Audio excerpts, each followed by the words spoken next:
Bueno, hermanos, vamos a escuchar qué tiene el Señor para nosotros en esta tarde. Mientras me preparaba para esta reflexión, vino a mi mente la comparación entre el mundo laboral y el mundo de la iglesia. En el mundo laboral uno añora tener un buen jefe. Verá, si yo le pasara a usted un papelito y le dijera, escríbame 5 características de lo que es un buen jefe, estoy seguro de que todos ustedes me escribirían por lo menos 5 características. Una de ellas, estoy seguro de que sería de que el buen jefe se preocupa por el desarrollo de sus empleados, de sus subalternos. ¿Ya? Este buen jefe se fija en las cualidades y en las aptitudes existentes de sus empleados y los desafía a utilizarlas al máximo. Hay veces, hermano, de que cuando nosotros somos empleados tenemos un jefe que nos empuja únicamente de un 100% a un 10 o a un 15%. Hay gente a la que le gusta eso. Mira, no me toca mayor cosa que hacer, entonces 10-15% de mi capacidad estoy tranquilo y me pagan por eso. Hay algunos otros que les gusta que los empujen un poquito más al 50, al 60, 70% de su capacidad, se sienten desafiados. A algunos otros les gusta ser empujados hasta el máximo de su capacidad. El jefe que hace eso en su subalterno, ese es un buen jefe. Aquel que se fija en las aptitudes, se fija en las cualidades que tienen sus subalternos y los empuja, desafía a maximizar esas habilidades y esas aptitudes. Un buen jefe también no solo se fija en las cualidades que tiene hoy su subalterno, sino en el potencial para el futuro también. Al fijarse en el potencial para el futuro del subalterno, lo capacita, lo entrena, le da oportunidades para que el empleado pueda irse desarrollando, pueda ir creciendo. Llega un momento en el que el buen jefe le dice a su subalterno, mira Rubén, este subalterno se llama Rubén, mira Rubén, te he estado viendo, te he estado observando, he visto que no te has acobardado ante las oportunidades que te hemos dado y lo que has hecho, lo has hecho bien. ¿Hay oportunidad de mejora? Sí, pero lo que has hecho, lo has hecho bien. Creo que estás listo para más y me gustaría ofrecerte este puesto, un puesto de mejor salario, un puesto de mejores oportunidades, un puesto de actividades que tienen más impacto en la gente, un ascenso pues. Mira, me gustaría ofrecerte un ascenso. ¿A cuántos los han ascendido en su puesto, en su trabajo, en alguna ocasión? 1, 2, 3, 4. ¿Y qué se siente? ¿Se siente bonito que lo asciendan a uno? Lo más probable es que sí, ¿verdad? Lo más probable es de que aquel que se le está ofreciendo un ascenso, se siente bien porque le han reconocido sus habilidades, le han reconocido sus capacidades, se siente bien que lo asciendan a uno. Y en muy rara ocasión, uno va a decir que no, ¿verdad? Cuando usted, hermano, tenga un jefe que se fija en eso para usted y que mira su potencial y le crea un plan de carrera para el futuro, cuide esa relación con ese jefe. ¿Ah? Cuide esa relación con ese jefe, porque no hay muchos de esos jefes. Aproveche las oportunidades que esta persona le da. Ahora, tener un buen jefe para poder crecer profesionalmente no es suficiente. El jefe es una parte de la ecuación. Hay otro componente en la ecuación. ¿Y quién cree que es? El empleado, ¿verdad? El empleado. Un buen jefe no es suficiente para el crecimiento profesional efectivo del empleado. El empleado es la otra cara de la moneda. El empleado es la otra parte de la ecuación que viene a compaginar con el buen jefe. Yo no sé si hay empleados a los que les digan, mira fulano, yo he visto tu potencial y quiero darte capacitación. No, yo no la quiero, yo no se la pedí. Mira, Rubén, vamos a enfocarnos en el hermano Rubén hoy, ¿verdad? Mira, Rubén, he visto de que tenés capacidad para poder hacer esto y esto. He visto que te has aventado a trabajar en áreas que te traen desafío. Lo has hecho bien, me gustaría ofrecerte un ascenso. No, yo no lo quiero. ¿Verdad? ¿Quién le ha dicho a usted que yo quiero que me ascienda? ¿Quién le ha dicho a usted que yo quiero que me pague mejor? Nadie, no lo quiero. ¿Será que hay gente así? ¿Será que hay empleados así? Ay, ¿verdad? Yo eso no lo entiendo, yo no lo entiendo, pero hay empleados así, que cuando les ofrecen capacitación, les ofrecen mejores oportunidades, las rechazan, dicen que no. Yo tengo un compañero de trabajo, tiene una trayectoria impecable esta persona ahí donde yo trabajo.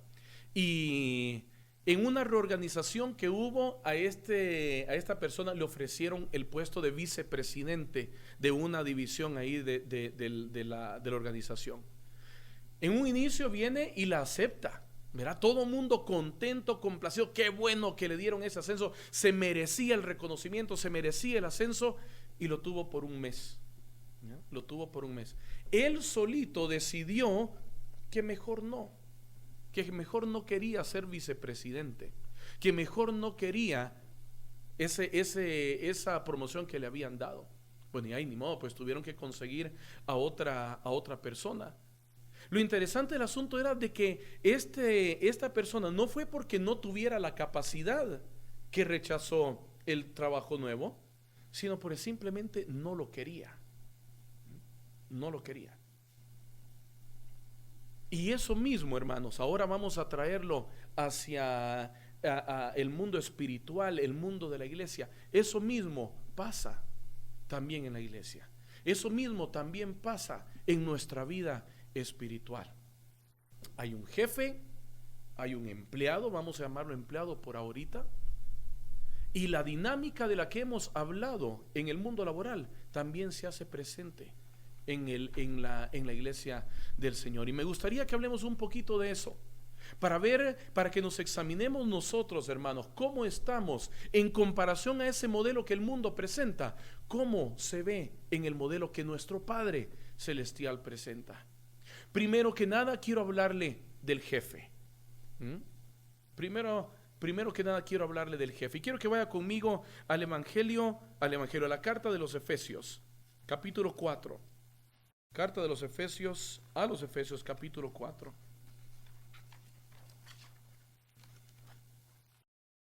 Y que lea conmigo los versículos 5 y 6. Efesios capítulo 4, versículos 5 y 6.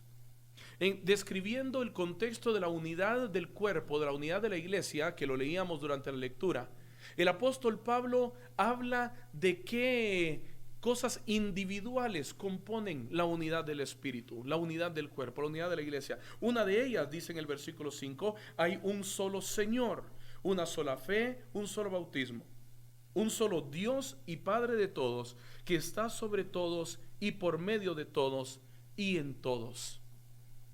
Ese es el jefe. ¿Ah? El jefe. Hay un solo Señor, dice el versículo 5. La palabra Señor, hermano y hermana, la palabra Señor que está utilizando el apóstol Pablo ahí viene del griego kureos. Y esta palabra quiere decir dueño de todo, en control de todo, soberano, digno de respeto y reverencia.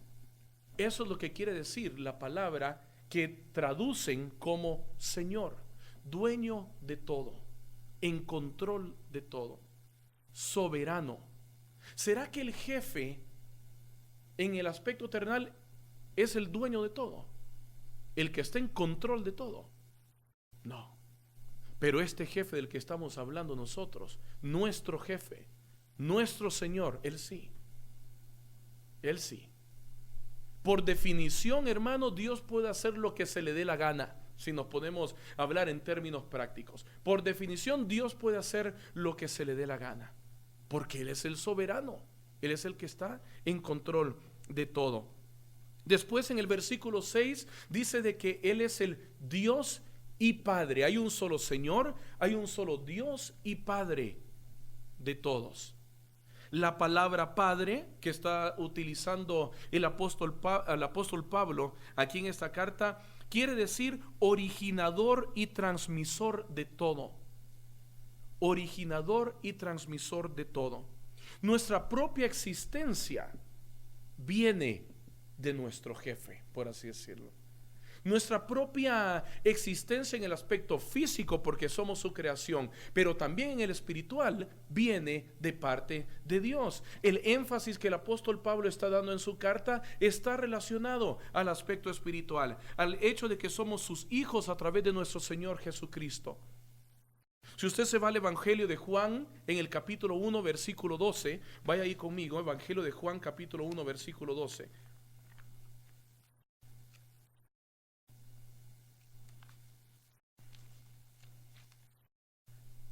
Narrando el evangelista, dice lo siguiente: mas a cuantos lo recibieron, a los que creen en su nombre, les dio el derecho de ser hijos de Dios.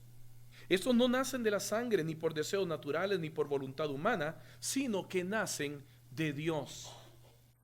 Nuestro hermano Pablo en esta carta está hablando de aquellos que hemos sido constituidos hijos del Señor a través de la sangre de nuestro Señor Jesucristo. De esos, dice Pablo, este es Padre. Hay un solo Padre para ellos. Ese es el jefe. Ese es el jefe.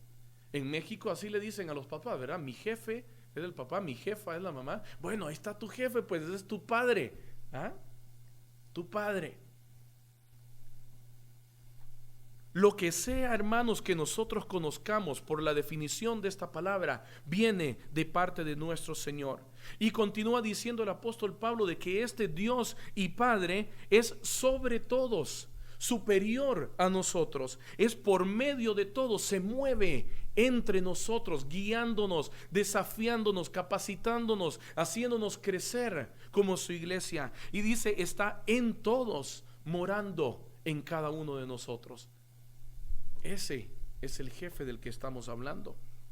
En el versículo 7, regresa ahí a Efesios capítulo 4 y mire lo que continúa diciendo el apóstol Pablo. Decíamos de que el buen jefe en el lado terrenal se fija en las capacidades, se fija en las cualidades, se fija en las aptitudes de su subalterno, ¿no es cierto? Mire lo que hace Dios en el versículo 7, capítulo 4, versículo 7. Pero cada uno de nosotros, dice, se nos ha dado gracia en la medida en que Cristo ha repartido los dones. No podemos ver este versículo sin referirnos a otros versículos en donde se habla de la gracia que Dios nos ha administrado, de los regalos y capacidades con los que Jesucristo o nuestro Dios nos ha bendecido. Mire lo que dice Mateo capítulo 25, versículo 15. No pierda la primera parte de Efesios capítulo 4, versículo 7. Hemos recibido, dice, de parte de Dios dones. Mire lo que dice Mateo capítulo 25, versículo 15.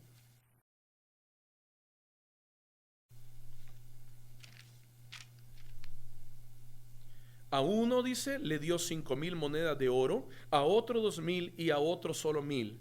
A cada uno según su capacidad, y luego se fue de viaje. Dios también examina tu capacidad, hermano. Dios también examina tus talentos. ¿Por qué? Porque Él mismo te los ha dado. Él mismo te los ha dado. Debemos ver este pasaje también a la luz de lo que miramos en Romanos capítulo 12, versículo 3. Vaya ahí conmigo. Romanos capítulo 12, versículo 3. Estamos viendo a un Dios que examina nuestras capacidades, que nos da dones de acuerdo a ellas, pero mire también de acuerdo a qué. Romanos capítulo 12, versículo 3. Por la gracia que se me ha dado, les digo a ustedes, dice Pablo, nadie tenga un concepto de sí más alto que el que debe tener, sino más bien piense de sí mismo con moderación, según la medida de fe que Dios le haya dado. También va relacionado con tu fe. Dios examina tu capacidad, Dios examina tu fe. Y en base a eso que Dios ve, es que el Señor tiene expectativas de parte tuya, porque basado en eso, el Señor te da dones. dones que nos ha repartido a todos y a cada uno de nosotros para el beneficio de los demás. Mire lo que dice entonces Efesios capítulo 4, la segunda parte del versículo 7. A cada uno nos dio dones según la capacidad, según la fe, según la gracia que nos ha dado, en la medida en que Cristo ha repartido los dones. También es cuestión de gracia. Dios examina tu capacidad, Dios examina tus aptitudes, Dios examina tu fe, pero sobre todo va acompañado de la gracia del Señor. Y basado en eso, en el momento en el que tú rindes tu vida al Señor y tú recibes el Espíritu Santo en las aguas del bautismo, entonces recibes un don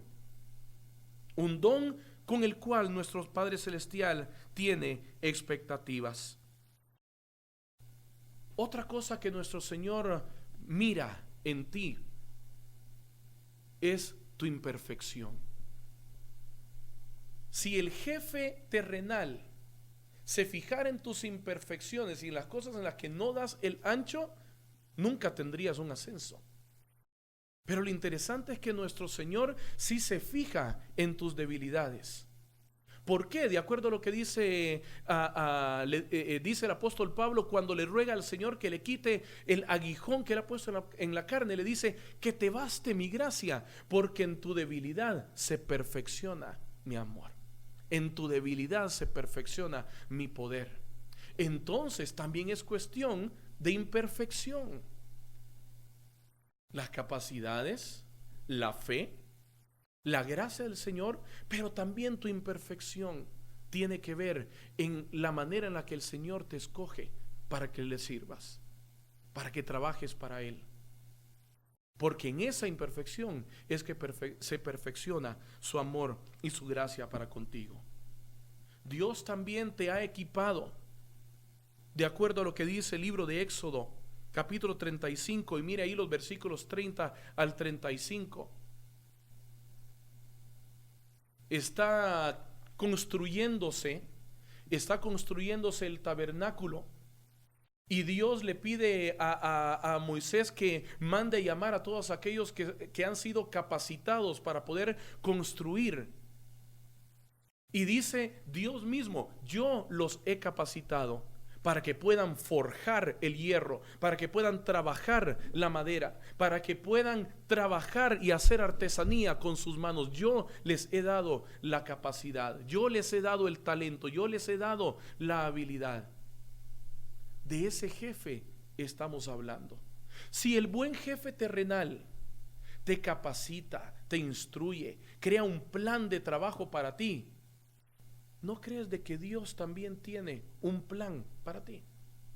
Dice Jeremías capítulo 29 versículo 11: yo sé los planes que tengo para ustedes, dice. Planes no de calamidad, sino planes de bendición, planes de crecimiento para darles un futuro y una esperanza. Jeremías capítulo 29 versículo 11. Si tú consideras al jefe terrenal como bueno, cuando te ofrece todo eso, ¿cómo no vas a considerar a Dios como bueno con todo esto que hace para ti? Pero decíamos, tener un buen jefe no es suficiente. Ahora viene lo que nos corresponde a nosotros. Ahora que Dios ya me dio dones, ahora que Dios ya me dio talentos, ahora que Dios ya me dio capacidades, entonces ¿qué? Gracias, Señor. Muchas gracias por ser tan bueno conmigo. No, ahora hay expectativas de parte de Dios para contigo, y me gustaría que hablemos de esto también. Hay dos grandes diferencias, hermanos, primero que me gustaría hacer al momento de comparar la dinámica terrenal con la dinámica espiritual. Y la primera es de que nosotros, como hijos de Dios, la experiencia que traemos, que en el mundo secular, en el mundo laboral es valiosa, en el mundo espiritual como que no mucho. La experiencia como que no mucho, no tiene mucho valor. ¿Por qué? Mire lo que dice el apóstol Pablo en segunda de Corintios capítulo 5 versículo 17. Segunda de Corintios capítulo 5 versículo 17, un pasaje súper conocido por muchos de nosotros. Segunda de Corintios capítulo 5 versículo 17. Por lo tanto, dice, si alguno está en Cristo, es una nueva creación. Lo viejo ha pasado, ha llegado ya lo nuevo. Dicen otras versiones, somos una nueva criatura. Las cosas viejas pasaron y aquí todo es hecho nuevo. Entonces la experiencia que tú traes, el bagaje espiritual que tú traes, el Señor te dice, hacelo a un lado, que yo tengo un plan mejor para ti. Yo tengo un plan de crecimiento mejor para ti.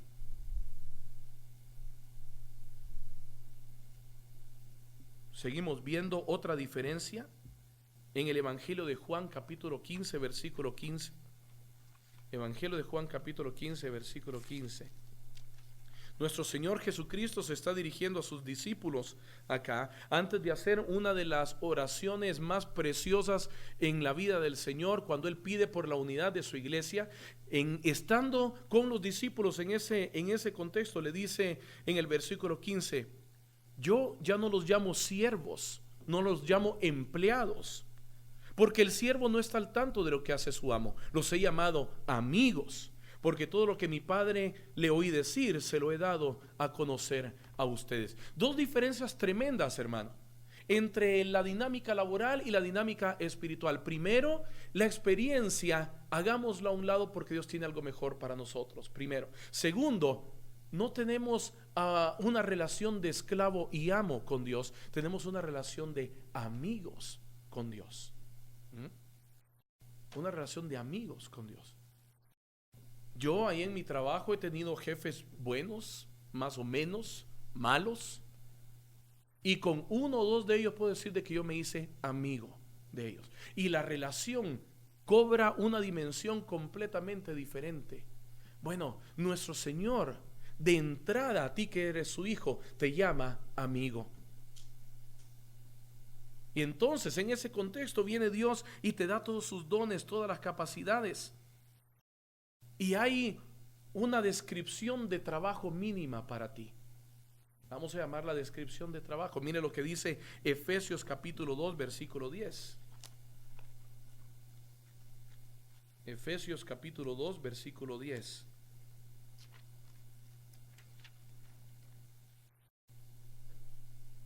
Dice el apóstol Pablo, porque somos hechura de Dios, creados en Cristo Jesús para buenas obras, las cuales Dios dispuso de antemano a fin que las pongamos en práctica. Tu descripción de trabajo, hermano y hermana, mínimo incluye que camines en buenas obras. Como mínimo, practica buenas obras. Estas calcomanías que andan en los bumpers de los carros de que uno debe practicar actos de justicia al azar, buenas obras al azar, para el cristiano no es al azar. Para el cristiano es una expectativa mínima el vivir de esa manera, porque esas buenas obras Dios las puso para que nosotros las pongamos en práctica de antemano. Ese es el camino con el que está pavimentado el camino angosto. El material con el que está pavimentado el camino angosto, buenas obras, para que tú camines en ellas, para que las practiques. Primera expectativa de trabajo. Segunda expectativa mínima de trabajo, la dice nuestro Señor Jesucristo en el Evangelio de Mateo capítulo 7. Evangelio de Mateo capítulo 7, versículo 10. Perdón, 19. Evangelio de Mateo capítulo 7 versículo 19. Todo árbol, dice, que no da buen fruto, se corta y se arroja al fuego. Todo árbol que no da buen fruto, se corta y se arroja al fuego. Y si usted continúa leyendo el contexto de esta enseñanza de nuestro Señor Jesucristo, nos dice que debemos dar frutos. Y que esos frutos deben ser buenos, porque de un árbol bueno no se pueden esperar frutos malos, dice, ni de un árbol malo se pueden esperar frutos buenos. Siendo tú un árbol bueno, enraizado en nuestro Señor Jesucristo, debes dar fruto. Esas son las dos expectativas mínimas de trabajo para ti y para mí como siervos del Señor. Pero ahora vamos a pasar a la milla extra. Ahora vamos a pasar a la milla extra. La que te da el ascenso, el que para muchos es el ascenso no deseado. Evangelio de Mateo capítulo 25, versículos 14 en adelante.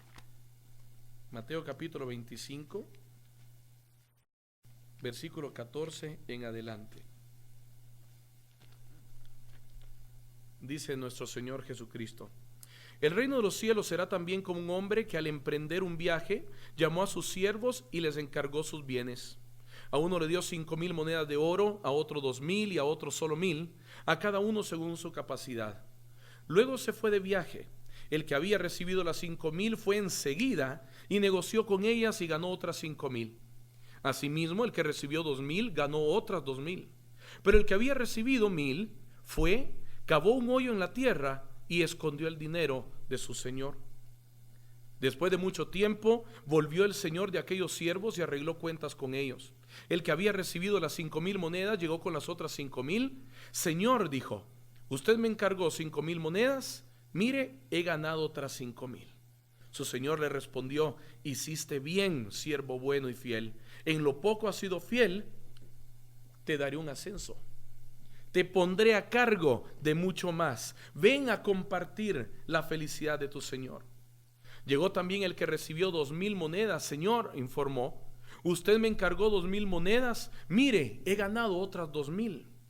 Su señor le respondió: hiciste bien, siervo bueno y fiel. Has sido fiel en lo poco, te voy a dar un ascenso. Te pondré a cargo de mucho más. Ven a compartir la felicidad de tu señor. Después llegó el que había recibido solo 1,000 monedas. Señor, explicó. Interesante cómo cambia el informe, la palabra del informe, ¿verdad? El que tenía 5,000 dice, bueno, Señor, dijo. Después el que tenía 2,000 informó. Pero el que tenía 1,000 explicó. Explicó. Yo sabía que usted es un hombre duro, que cosecha donde no ha sembrado y recoge donde no ha esparcido. Así que tuve miedo y fui y escondí su dinero en la tierra. Mire, quitándole el polvo tal vez, ¿verdad? Aquí está. Aquí lo tiene, aquí tiene lo que es suyo. Pero su señor le contestó: siervo malo y perezoso. Así que sabías que cosecho donde no he sembrado y recojo donde no he esparcido. Pues debías haber depositado mi dinero en el banco para que a mi regreso lo hubiera recibido con intereses. Quítenle las 1,000 monedas y dense las que tiene las 10,000, porque a todo el que tiene se le dará más y tendrá en abundancia. Al que no tiene se le quitará hasta lo que tiene. Y a ese siervo inútil, a ese siervo inútil, échenlo fuera a la oscuridad donde habrá llanto y rechinar de dientes. Aquí encontramos el ascenso no deseado. Miramos primero, hermanos, de que aparte de las expectativas mínimas de trabajo, por así decirlo, que Dios tiene para ti y para mí como cristianos que somos, aparte está la mía extra que empieza describiendo esta parábola como administrar los bienes de Dios en el versículo 14. Administrar los bienes de Dios. Y podríamos hacer una lista de los bienes, pero quiero enfocarme en uno de los bienes de Dios. En el Evangelio de Juan, capítulo 21, versículos 15 al 17, el apóstol Pedro está en una conversación con Jesucristo y Jesucristo le dice: Pedro, ¿me amas? Sí, Señor, te amo. Allá a los minutos: Pedro, ¿me amas? Sí, Señor, tú sabes que te amo. Allá a los minutos: Pedro, ¿me amas? Ya Pedro medio entristecido, ya con el semblante medio apagado, porque ay, ¿qué es la preguntadera? Señor, pues si ya te dije que sí te amo. Apacienta mis ovejas. Fue la respuesta consistente de parte del Señor cada vez que le preguntó a Pedro: ¿me amas? Y Pedro decía que sí. Apacienta mis ovejas, le dijo. Ahora yo voy a hacer la pregunta para ustedes. ¿Ustedes aman a Jesucristo? Uno. A ver, voy a volver a hacer la pregunta. ¿Ustedes aman a Jesucristo? Apacienten las ovejas. Apacienten las ovejas. Hermano, yo he escuchado una y otra vez decir a algunos de nosotros: la salvación es personal. Bueno, sí, porque tú no acarreas el pecado del otro, pero tú tienes responsabilidad para con tus hermanos, que no te quepa la menor duda. Tú tienes responsabilidad de asegurarte que en su vida espiritual ellos estén jalando junto contigo, de que ellos estén avanzando en su vida espiritual, no que se estén muriendo y que tú no hagas nada al respecto. Apacienta las ovejas. La tendencia de la teología de hoy y de los cristianos de hoy es decir o pensar de que apacentar le corresponde a aquel a quien han denominado pastor, o aquel a quien han puesto al frente. Ese es el responsable de asegurarse que todo el mundo esté bien. ¿Y tu responsabilidad? Tú también tienes responsabilidad. Apacienta las ovejas, administra los bienes de Dios. Eso es lo que le encarga en el versículo 14 a estos siervos. Apacienta los bienes del Señor.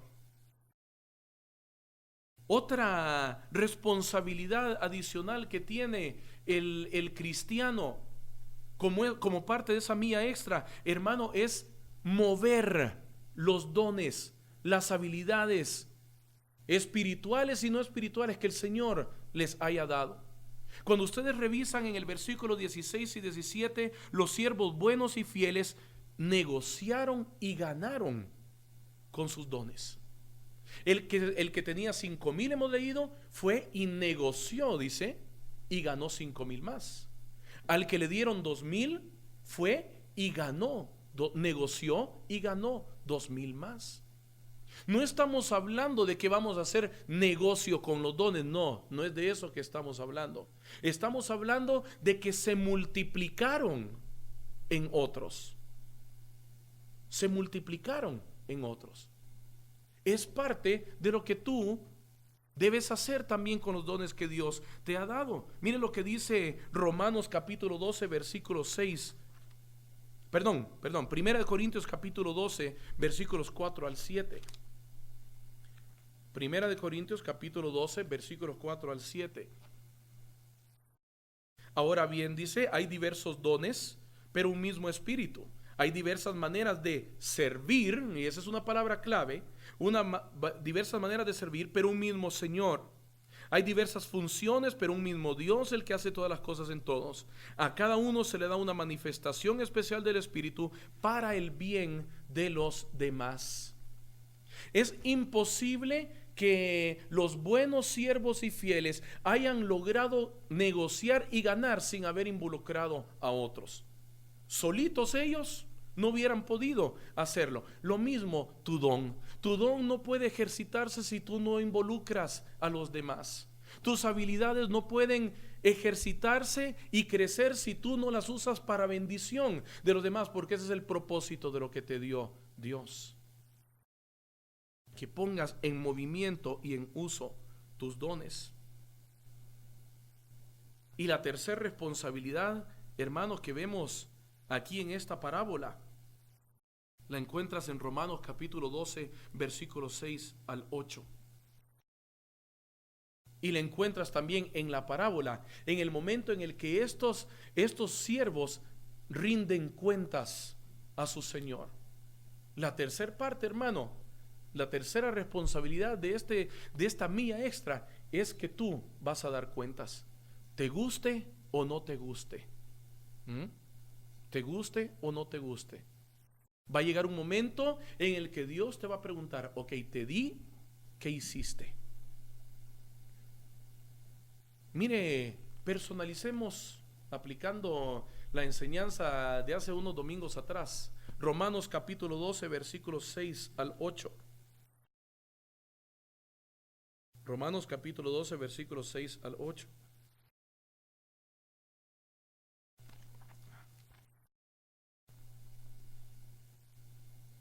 Tenemos dones diferentes, dice el apóstol Pablo. Tenemos dones diferentes según la gracia que se nos ha dado. Si el don de alguien es el de profecía, que lo use en proporción con su fe. Si es el de prestar un servicio, que lo preste. Si es el de enseñar, que enseñe. Si es el de animar a otros, que los anime. Si es el de socorrer a los necesitados, que dé con generosidad. Si es el de dirigir, que dirija con esmero. Si es el de mostrar compasión, que lo haga con alegría. Ahora personalicémoslo acá, rindiendo cuentas. Viene Dios y te dice: a ti que te di el don de liderazgo, lideraste con esmero. Y tú vas a tener que contestar. A ti que te di el don de enseñanza, enseñaste. Y tú vas a tener que contestar. A ti que te di el don de servicio, serviste. Y tú vas a tener que contestar. A ti que te di el don de exhortar y animar a otros, restauraste a alguien, animaste a alguien. Y tú vas a tener que contestar. A ti que te di el don de socorrer a los necesitados, lo hiciste con generosidad y con desinterés. O lo hiciste para que te vieran, lo hiciste para que te alabaran. Y tú vas a tener que contestar. A ti que te di el don de mostrar compasión por los demás, lo hiciste con alegría. Pusiste en movimiento lo que te di, te va a decir Dios. Y tú vas a tener que dar respuesta. Y vas a usar uno de estos verbos. Lo que tú contestes, va a venir el evangelista y lo va a narrar. Y cuando venga la pregunta, y Sonia dijo, va a decir. Y Víctor informó. Y Adrián explicó. Y José se excusó. Y Janet miró para otro lado. ¿Qué es lo que diría el narrador de tu respuesta? ¿Ah? ¿Cuál sería el verbo de lo que tú contestarías? ¿Cómo sería descrita tu respuesta? ¿Cómo sería descrita tu rendición de cuentas ante Dios, ante lo que te dio? ¿Cuál sería tu respuesta ante el jefe? Miramos, hermanos, y con esto voy a terminar, 3 diferencias claves y visibles entre el buen siervo y fiel y aquel que es descrito como el siervo inútil por nuestro Señor Jesucristo al final de la narración. La primera es la actitud. En el versículo 16 describe a aquel que recibió 5,000, que enseguida, dice, fue y negoció con ellos. Miramos a un buen siervo y fiel que demuestra iniciativa, que demuestra disposición. Iniciativa y disposición. Miramos también en el versículo 25 al siervo inútil diciendo: es que tuve miedo. Bueno, si el siervo inútil tuvo miedo, ¿qué fue lo que tuvo el buen siervo y fiel? Valentía. ¿Ah? Valentía. En Guatemala usamos una palabra que, si yo se las digo, yo creo que no va a tener sentido para ustedes si no se las explicara, pero la palabra es amillarse. ¿Ustedes saben qué es amillarse? Amillarse es alguien que le da miedo a algo y se va para atrás. ¿Ah? Y se va para atrás.